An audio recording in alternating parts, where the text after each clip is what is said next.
Hörmətli xanımlar və cənablar, əziz dostlar, Akademik Milli Dram Teatrına xoş gəlmişsiniz. Bugün sizə təqdim olunan Qürbətdən gələn məktublar tamaşası Azərbaycanın görkəmli ictimai, siyasi və dövlət xadimi, diplomat, tarix elmləri doktoru Həsən Həsənovun anadan olmasının 85-ci il dönümünə həsr olunur. Tamaşanın müəllifi, teatr sevərlərin əziz dostu Həsən Həsənov bugün bizimlə bir yerdədir.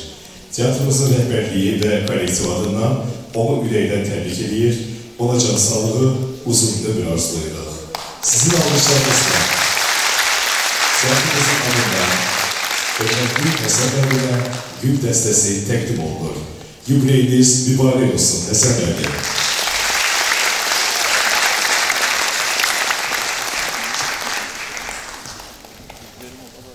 Çıxış üçün söz verilir Milli Məclisin Sədr müavini Akademik Rafael Hüseynova. Xanımlar və cənablar, bir neçə dəqiqədən sonra pərdə qalxacaq və möcüzə baş verəcək. 1873-cü ilin martında ilk dəfə Azərbaycan teatrının pərdəsi qalxıb, o gündən bu günəcən saysız tamaşalar oynanılıb və bu gün də Azərbaycan teatrının səhnələrində köhnə və yeni tamaşalar oynanılır. Ancaq hər dəfə ilk gündə olduğu kimi pərdənin qalxması yenə möcüzə deməkdir. Çünki pərdə açılır və oradakı həyat cazibəsi ilə insanları təsirinə salır və sən bir saat ərzində, saat yarım ərzində o həyatın içərisində olursan. Hətta söz və söz, əvvəldən sonacan piyesi əzbər bilsən də, yenə bu möcüzənin cazibəsindəsən. Və ona görə də bugün az sonra nümayiş etdiriləcək, əvvəl Brüsseldən məktublar adlanmış, indi tamaşaçılara qürbətdən məktublar kimi təqdim olunan bizim dəyərli aydınımız Həsən Həsənovun yazdığı əsər həm də bugün onun özünün bayramıdır. Əsər səhnəyə gəlirsə, əlbəttə ki, onun yaradanın bayramıdır. Bütövlükdə Azərbaycan teatrının növbəti bayramıdır. Amma bu teatra görə, bu səhnənin varlığına görə biz Böyük Mirzə Fətəliyə minnətdarıq və demək, həm də Mirzə Fətəlinin bayramıdır.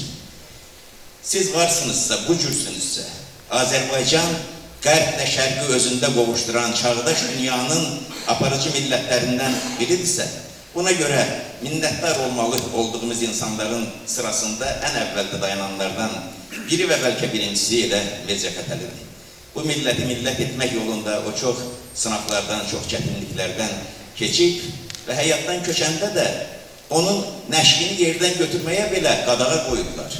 Hamballar aparıblar onu qəbristanlıqda torbağa tapşırmadan. Bu millətin boynunda Mirzə Fətəlinin nəşkini daşımamış çiyinlərimizin məsuliyyəti və borcu var. Ona görə də bugünkü tamaşa həm də o borcun qaytarılması deməkdir. Həsən Həsənov ömrü boyu borc qaytaran bir insan olub. Bu millətə, bu millətin yaddaşına xidmət edir və 60 ilə sığan bir ömür boyunca onun atdığı adımların hamısı indi vaxtın hündürlüyündən baxırkən onu görürük ki, bir şərəf yolu deməkdir. Həm də yolunun lap başlanğıcından bəxti gətirib. Hər insanın ömrü içərisində böyük bir ustada ehtiyacı var. Həsən Həsənovun da gənc insan 70-ci illərin başlanğıcı Moskvada həm iş təcrübəsi keçib, həm təhsil təcrübəsi keçib və gəlib böyük siyasi həyatda yolunu başlayır. Və onun qarşısında böyük bir ustad var. Unudulmaz Ulu Öndər Heydər Əliyev. Heydər Əliyevin uzun illər boyu həm də onun haqqında daim yazdığıma görə, mənim qəhrəmanlarından biri olduğuna görə müşahidə eləmişəm.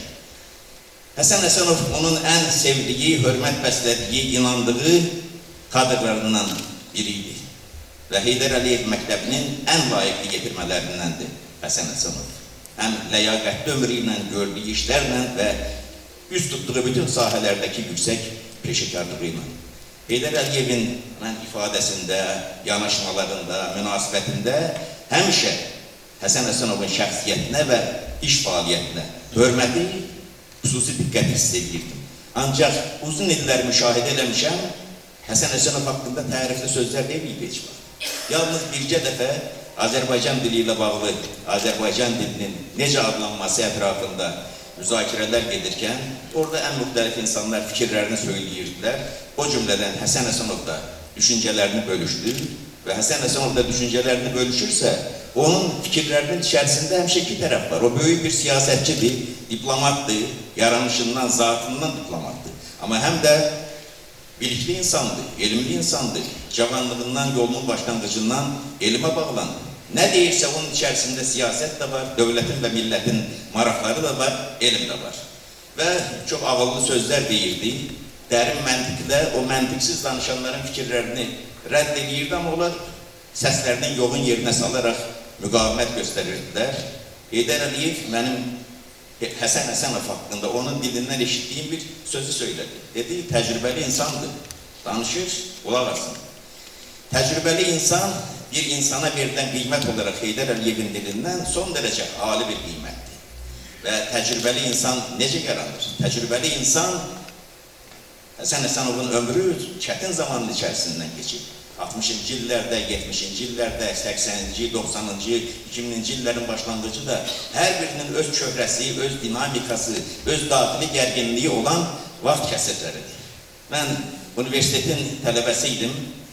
O zaman Baku Axşam qəzeti çox populyardır. Bütün digər qəzetlərin içərisində. Çünki onun bir cəmaata yaxınlıq səviyyəsi, rəsmiyyətdən biraz aralanmaq, müəyyən sərbəstliklər etmək keyfiyyəti vardı. İnsanları cəzb edirdi. Hətta cəmaata çatdırılma vaxtı ilə də bütün qəzetlər səhər çatırdı. Bu axşam kiosklarda, qəzet köşklərində görünürdü.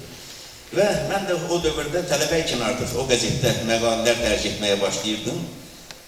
O zamanlarda Baku qəzetində ara sıra xırda məqalələr dərc edilirdi və onların hamısını mən çox maraqla oxuyurdum.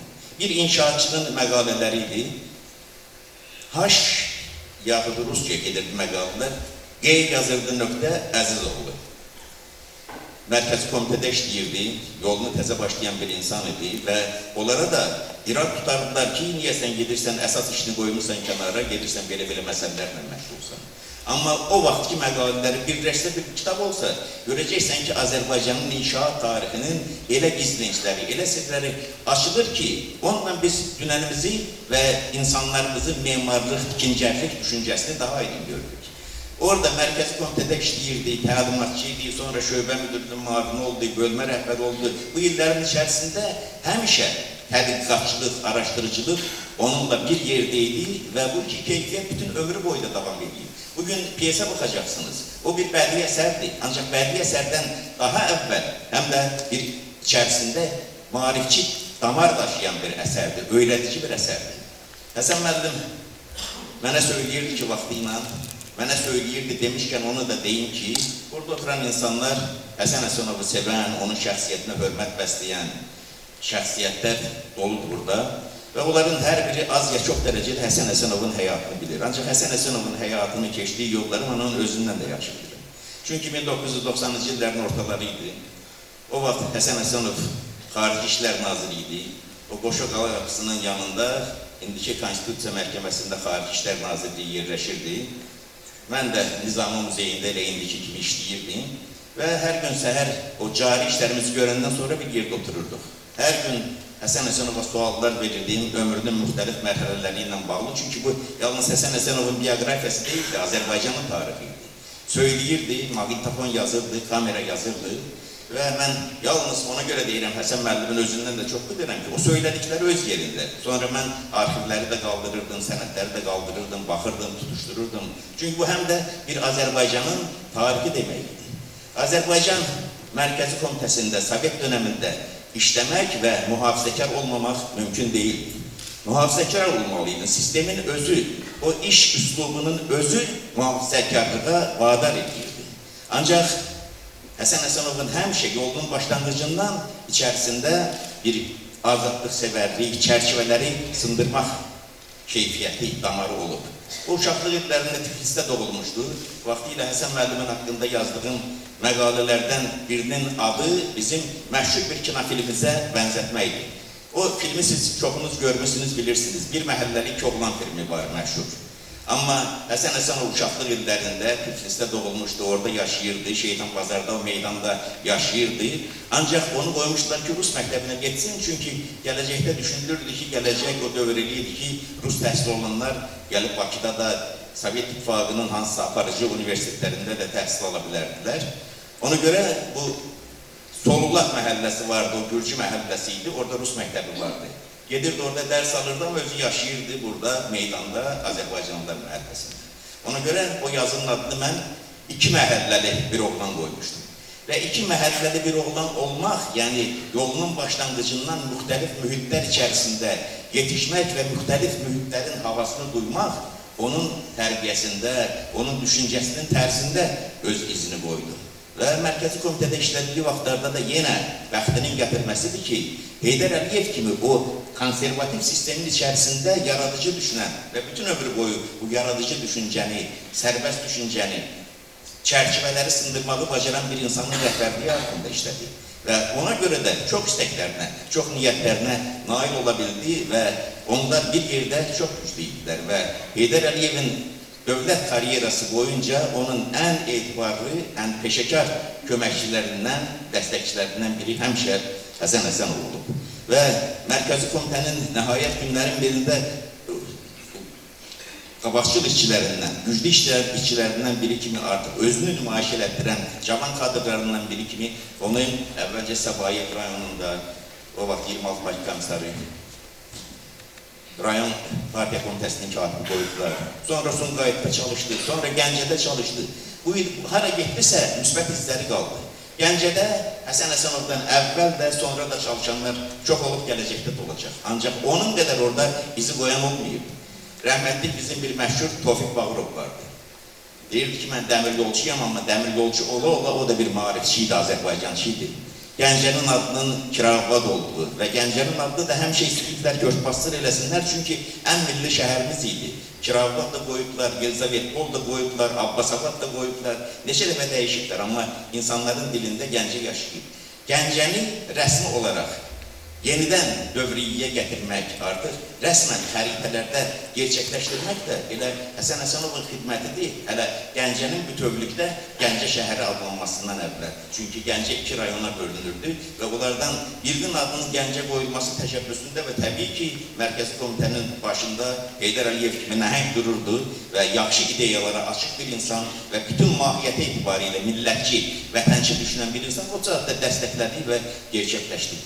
Sonraki illərdə Mərkəzi Komitənin ideologiya üzrə katib olarkən qısa bir müddətdir. 3 ilin içərisində Həsən Həsənovun gördüklərini indi yazacaq olsam böyük bir kitaba sığışar. Onun o dövrdə gerçəkləşdirdiyi işlər, onun o dövrdə nəşr etdiyi kitablar, illərlə yıxılıb qalan kitablar, nəşr olunmayan kitabları işimizi gördü. İndi teatrdayıq və bu teatrın tarixində də adı həmişə qalacaq, unudulmamalı bir insan var. Ulan Məmmədli. Ulan Məmmədli uzun bir ömür yaşadı və Allahın hikmətidir bu. Onu da sanki uzun illər yaşadırmış ki, onun bu millət üçün gördüyü faydalı işlər, nəhayət ki, Həsən Həsənov kimi xeyirxah bir insanla üzləşsin və ortaya çıxa bilsin. O dövrdə, Sovet dönəmində kitabların nəşri son dərəcə ağır bir məsələ idi. İllərlə gözləməliydin, əvvəlcə müraciət edirsən, bunu salırlar plana, plandan plana düşür, plandan çıxır, sonra Moskvada ümumi siyahı təsdiqlənirdi, uzun bir gedişat. Kitab nəşr olunacaq, hətta köhnəlirdi. Və Həsən Həsənovun yanına bir kitabla gəlir, bir əlyazma ilə gəlir ki, bunu çap elə.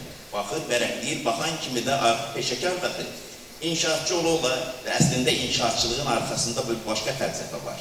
O, millət quruculuğu yolunda çalışan bir insandır və Heydər Əliyevin də memar olması əslində onun düşüncəsinə təsir edib. O da millət quruculuğu ilə məşğul olan insandır və ona görə nəyə yanaşırsa, bir memar kimi, bir inşaatçı kimi, bir qurucu kimi yanaşır. Görür, qiymətli bir kitabdır. Qulan Məmmədliyə, rəhmətliyə deyir ki, daha nəyim var? Deyir, Həsən müəllim nağıl edir ki, deyir, getdiyi bir köhnə bir çamadan gətirdi, 50-ci illərdən qalan bir çamadan, içərisində müxtəlif əlyazmalar. Nə idi bu əlyazmalar? Bu əlyazmalar Azərbaycan teatrının salnaməsi idi. Bu əlyazmalar Hüseyin Ərəbdinskinin ömür yolu idi. Bu əlyazmalar Cahangir Zeynalovun ömür yolu idi. Bu əlyazmalar Hüseyin Cavidin ömür yolu idi. Nərman Nərmanovun ömür yolu idi. Elə kitablar ki, onu heç kim tərtib edə bilməz, heç kim yarada bilməz. O insanların, teatrımızın, mədəniyyətimizin, tariximizdə qalan insanların əvvəldən sona qədər olan yolu. Bunu dərhal qısa bir müddətin içərisində plan gözləmədən, o nəşriyyatların, mövcud qanunların yaratdığı çəpərləri gözləmədən nəşr elədik. Elgər biz də ona görə arxasında Heydər Əliyev kimi nəhəng vardı. Heydər Əliyev onun yaxşı ideyaları görürdü və dərhal müdafiə edirdi. Mən bu şeyləri bugün deməyə ehtiyac var. O piyes göstəriləcək, bugün də, gələcəkdə də görəcəksiniz. Amma bugün bir dəfə olur, təkrarlanmayacaq. Çünki bugündən əvvəl mən Həsən müəllimlə bir zarafatımız oldu. Mənim bir dostum var, o həm şairdir, həm rəssamdır, həm bəstəkardır, həm filosofdur, həm ictimai xadimdir. Həm də gözəl şeirlər yazır, nəğmələr bəstələyir. Bir kitabını mənə gətirdi ki, şeirlər kitabını böyük kitabda çıxacaq, buna bir ön söz yaz. Mən də yazdım 5-6 səhifə, amma hiss elədim ki, nəsə tam olmadı. Qaytardım ki, bir də yazın, qoy bir də baxın. Növbəti dəfə yazdığım bir təxminən 10-12 səhifə oldu, yenə məni təmin eləmədi. Yenə geri istədim, bir təzədən işlədim, 20 səhifəyə çatdı, 25 səhifə, axırda oldu kitab 60 səhifə, ön söz. Mən də buna dedim ki, bəlkə heç bir o kitabı çap eləməyə ehtiyac yoxdur şeirlər, elə ön sözü çap eləyək, bundan tutarsın iş. Şimdi Həsən müəllim də o gecədən öncə mənim ön söz dediyimi düşünərək deyirdi ki, bəlkə bir çox yığacam deyəsən. Çünki sonra tamaşaya baxmazlar, tamaşaya həmişə baxacaqlar. Amma sizin haqqınızda, sizin keçdiyiniz yol barədə bu sözləri deməyə ehtiyac var. Çünki bugün tək gündür, sizin yuvarlaq il dönümünüzdür və siz də Azərbaycan ziyalılığı tarixində, Azərbaycan ictimai düşüncəsi tarixində, Azərbaycan mənəviyyəti tarixində, onun ən fırtınalı çağlarında elə iz qoymuşsunuz ki, bu sözlərin bugün deyilməsinə və bu müqəddəs yerdən deyilməsinə ehtiyac var. İndi Qulam Məmmədlinin adını ki, insanlar bilsin. Qulam Məmmədli Fəxri Xiyabanda uyuyur.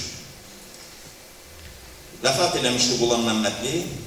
Mən onun son illərində ailəsi ilə, evi ilə çox əlaqə saxlayırdım. Evlərindən bizim evə zəng ediklərmiş, o zaman da cib telefonları hələ yox, 94-cü ildir. Fikirləşdim, nəsə ehtiyacları var, yenə getdim, gördüm, kişi rəhmətə gedib, vəfat eləyib və tez teatr xadimləri ittifaqına zəng elədim ki, bu insan ömrü boyu xidmət eləyib bu işlər üçün. Bəlkə bir bunun teatr xadimləri ittifaqında bir dəfn mərasimini təşkil edək, teatr xadimləri iştirak eləsin. Dedilər ki, o bizə Mədəniyyət Nazirliyi deməlidir. Mədəniyyət Nazirliyinə zəng elədim, Mədəniyyət Nazirliyində heç kim yox, hamısı Moskvada, Füzuli yubileyində, yazıçılar ittifaqında aradım, heç kim yox, hamısı Moskvada, Füzuli yubileyində və hər şeydən əlim kəsilib. Mənə Mədəniyyət Nazirliyində bu işlərdən başı çıxan bir adam da dedi ki, o əməkdar mədəniyyət işçisi olub. Nəinki birinci Fəxri Xiyabana, heç ikinci Fəxri Xiyabana da düşmür o status etibarıyla. Onda gəldim, Xarici İşlər Naziri Həsən Həsənovun yanına ki, onda biz hər gün görüşürdük. Və onu da deyim ki, o Heydər Əliyevin münasibəti işçilərlə, yaxşı iş bacaran adamlarla işləmək qabiliyyətinin göstəricisi olaraq. Otururdu, biz işləyirdik. Gün ərzində 4-5 dəfə Heydər Əliyev zəng eləyirdi, nələrsə soruşurdu, nələrsə məsləhətləşirdilər. Lazım olan anda Həsən Həsənov ona zəng eləyirdi. Bu qaynar bir, dinamik bir əlaqə vardı. Və heç də hər zaman, hər nazirlə o cür rəhbərin arasında bu dinamik əlaqə oldu. Gəldim, dedim ki, bəs belə hadisə baş verib, Qulam Məmmədli vəfat edib. Həsən Həsənov da ona təzə həyat bağışlamış insan idi, bütün kitablarını nəşr elətdirmişdi. Dərhal dəstəyi götürdü, unudulmaz Ulu Öndərə dedi ki, bəs Qulam Məmmədli vəfat edib. Böyüklüyü həm də onda idi ki, hamını tanıyırdı, kimin hansı çəkiyə mühalik olduğunu bilirdi. Şənbə günüdür, dedi ki, saxlasınlar, bazar ertəsinə keçirsinlər bu dəfn mərasimin, filarmoniyada olsun, birinci Fəxri Xiyabanda olsun, özüm də gələcəm. Və Həsən Həsənov olmasaydı, xəbəri çatdırmasaydı və Heydər Əliyev kimi nəhəng olmasaydı, bu hadisə baş tutmayacaqdı. Qulam Məmmədli ömründə yaşayıb getmişdi. Ömür bitmişdi, onun üçün fərqi yox idi hansı qəbrəstanlıqda bastırılacaq. Amma sabah Qulam Məmmədli olmalı insan bilir, insan üçün onun da mənası var idi ki, Qulam Məmmədli kimi yaşayıb dünyadan gedəndə sonda ölkənin prezidenti Heydər Əliyev kimi böyük bir duha gəlir, sənin huzurunda fəxri qavulda dayanır. Həsən Həsənov Azərbaycan Respublikasının Xarici İşlər Naziri işlədi. Ondan əvvəl bizim Birləşmiş Millətlər Təşkilatında daimi nümayəndəmiz idi. Və elə bir dönəm idi ki, hətta Azərbaycanın orada oturacaq bir otağı yox idi. Türklərin orada, təbii ki, Türklər oturuşmuş bir dövlətdir, orada imkanları da çox idi. Türklerin hansısa o iş otaqlarından birində yerləşmişdi. Amma o qısa müddətin içərisində 92-93-cü illərin arasında sonra həmişə bizə arxa olacaq, kömək olacaq 4 qətnaməli Birləşmiş Millətlər Təşkilatı Təhlükəsizlik Şurasının Ermənistanın Azərbaycanın ərazilərini işğal etməsi, Azərbaycana qarşı separatist siyasət aparması ilə bağlı 4 qətnaməni qəbul elətdirdi. Ayrı-ayrı rayonlarımızın işğalı ilə bağlı. Əlimizdə çox vacib bəlgə oldu. Sonra biz müxtəlif beynəlxalq təşkilatlarda hansı sənədləri hazırlayırdıqsa, onlara arxalanırdıq. Həsən Həsənovun bioqrafiyasında Azərbaycan tarixində heç kəsə nəsib olmamış bir başqa səadət də var. O, Sovet dönemində Azərbaycanın son baş naziri, o köhnə ifadə ilə desək, Nazirlər Sovetinin son sədri idi. Yeni dönemdə, artıq müstəqillik dönemində Azərbaycanın ilk baş naziri. Və mən vaxtilə bir başqa yazıda yazmışdım Həsən Həsənov haqqında, 3 baş nazir. Tək Həsən Həsənov da deyildi əlbəttə ki, Azərbaycan tarihi ilə bağlıydı ki, 3 baş nazir. Orada Fətəli xan Xoyski bizim Cumhuriyet döneminin baş naziri, orada Nəriman Nərimanov bizim Sovet Respublikasına çevriləndən sonra Azərbaycan ilk baş naziri və artıq həm Sovet dönemindəki son, həm də müstəqillik dönemindəki ilk baş naziri Həsən Həsənovun obrazı var. O qısa müddətin içərisində nə qədər böyük iş gördü. Azərbaycanın iqtisadi gücünü artırmaq, Azərbaycanın siyasi nüfuzunu qaldırmaq, Azərbaycanın dünyada şöhrətli artırmaq nöqteyi nəzərdə. Xarici İşlər Naziri işlədiyi dövrdə 1993-cü ildən 1998-ci iləcən Azərbaycanın Xarici İşlər Naziri oldu. Mən o fəaliyyətlərə çox yaxından bələdəm. Çünki həm ölkə içərisində, həm də ölkədən xaricdə səfərlərin çoxunda müşahidə eləmişəm, bir yerdə olmuşam. Müasir Azərbaycan xarici siyasətini Heydər Əliyevin qurduğu plan üzrə, qurduğu xətt üzrə məhz bu şəkildə quran, yaradan, məhz Azərbaycana müasir xarici işlər nazirliyi modelini verən də Həsən Həsənov. Bunlar böyük xidmətlərdir. 1975-ci ildə yenə nə desəm, arxasında mütləq Heydər Əliyevin surəti bilgisiyir. 1975-ci ildə Mərkəzi Komitədə işləyirdi Həsən Həsənov və onun ideoloji işlərlə falanla əlaqəsi yox idi. O, tikinti sahəsində işlərə baxırdı, çünki ixtisası da tikinti mühəndisidir. Ancaq Azərbaycan nümayəndə heyəti gedirdi Fransaya, Parisə. Heydər Əliyev tapşırmışdı ki, gedərsən orada Sovet İttifaqının səfirliyinə, Əlimərdan bəy Topçubaşovun oğlu Ələkbər bəy Azərbaycana gəlməlidir, bunun o dəvət məsələsini həll edir. Əlbəttə ki, o Sovet İttifaqının Xarici İşlər Nazirliyi xətti ilə bu məsələlərin həll olunması üçün gərək Moskva ilə danışdıydı, Kremllə razılaşdırılıydı. Ancaq Heydər Əliyev də usta bir insan idi, bilirdi nə edirdi. Başqa sözdən artıq o Xarici İşlər Nazirliyinə də, Kremlə də anladırdı ki, bizim belə niyyətlərimiz var, gələcəkdə belə adımlarımız olacaq. Parisə ilk dəfə gəlib, gəzmək istəyir, bütün günü səhərdən axşamacan oturur səfirlikdə, Rusiya səfirliyində, Sovet səfirliyində bir nəticə hasıl olmur. Amma nəticə hasıl olur. Hasıl olan nəticə nədir? Üstündən illər keçəndən sonra artıq Azərbaycanın Xarici İşlər Naziri olarkən Əlimərdan bəy Topçubaşov faktik olaraq Cumhuriyet dönemindeki Azerbaycan'ın ilk rəhbərinin, o parlamentin, məclisi məbusanının rəhbəriydi və ölkədə parlament respublikasıydı. Əlimərdan bəy Topçubaşovun əsərlərini topladı. Onun diplomatik danışıqlarını, apardığı müxtəlif işləri ki, millət naminə, ölkənin müstəqilliyinin dünyada tanınması naminə işlər görmüşdü. Onların hamısını qovuşduran 4 cilt kitab bıraktı. Ve bu bir abidədir. Bir insanın görebileceği iş değil. Bunu tek bir insan görür. Ancak bu tek insanın gördüğü tek işte değil. Onun bu kadar ne kadar büyük işleri var. Ve Azerbaycan'ın müxtəlif xarici ölkəlerde səfir işləyərkən də, Polşada, Macaristan'da olarkən də yine həmin missiyanı yerinə yetirirdi. O büyük işini görürdü, millətinə xidmət edirdi, millətini yüksəltmək üçün işlər görürdü, millətin gələcəyi ilə, millətin tarihi ilə və millətin ətrafındakı xalqlarla əlaqələrini daha yüksək səviyyədə qurmaq üçün addımlar atırdı. Füzulinin məşhur Leyli Məcnunu var. Leyli ilə Məcnun tarixi şəxsiyyətlərdir, 7-ci əsrdə yaşayıblar, biliblər və o Qeys haqqında, Qeys və Müləbbə haqqında sıra-sıra rəvayətlər var. Onların neçəsini boş tarixi kitabları Füzuli də oxumuşdu, əsərlərində cəmləmişdi.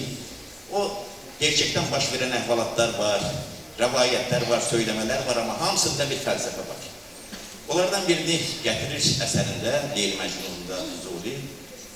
Qeys, sabah məcnun olacaq insan dünyaya gəlib, kiridir, ağlayır, Təbii uşaqlar dünyaya gələndə ağlayırlar. Ancaq bunun ağlamağı o bizlər uşaqlarınkine bənzəmir. Nə qədər bilirlər sakitləşmir. O nənəsi qucağına götürür sakitləşmir. Bu nənəsi götürür qucağına sakitləşmir. Dayələr götürür qucağına sakitləşmir. Orada bir gözəl qız varmış. Onun qucağına verirlər uşağı. Uşaq olsa sakitləşir. Və Füzuli məntiqi fəlsəfi nəticə çıxardır. Deyir, zatında cüvaridiyi məhəbbət, məhbubi görüncə tapdı rahət. Yəni qanında, ilgində, varlığında məhəbbət duyğusu olduğundan gözəli görüncə sakitlik tapdı. Həsən Həsənov niyə belədir? Həsən Həsənov ona görə belədir ki, onun zatında, varlığında, ilgində məhəbbət var. Bu millətə məhəbbət var, bu dövlətə məhəbbət var, bu milletin keçmişinə və gələcəyinə məhəbbət var. Bunu da dövlətimiz həmişə görür və qiymətləndirir. Zamanında Ulu Öndər, unudulmaz Heydər Əliyev görürdü, qiymətləndirirdi. Bugün müzəffər prezidentimiz Cənab İlham Əliyev görür, qiymətləndirir. Ona görə keçmişin insanlarını görürsünüz siz. Tarih izləyirsiniz. Günün içərisindəsiniz, nələr baş verir? Keçmişdə kimin izləri şirkatla doludur, kimin izləri şərəflə doludur. Bugün hər kəsin gözünün qabağındadır. 60 il yüksək dövlət məqamlarında olub, Həsən Həsənov kimi qalmaq və Həsən Həsənov kimi ucalmaq sadə bir iş deyil. Həsən Həsənov biz valideynləri seçmirik. Dünyaya Əzizoğlu kimi gəlmişdi. Həsən Əzizoğlu, bəzən yazılarını dedə Həsən Əzizoğlu yazır.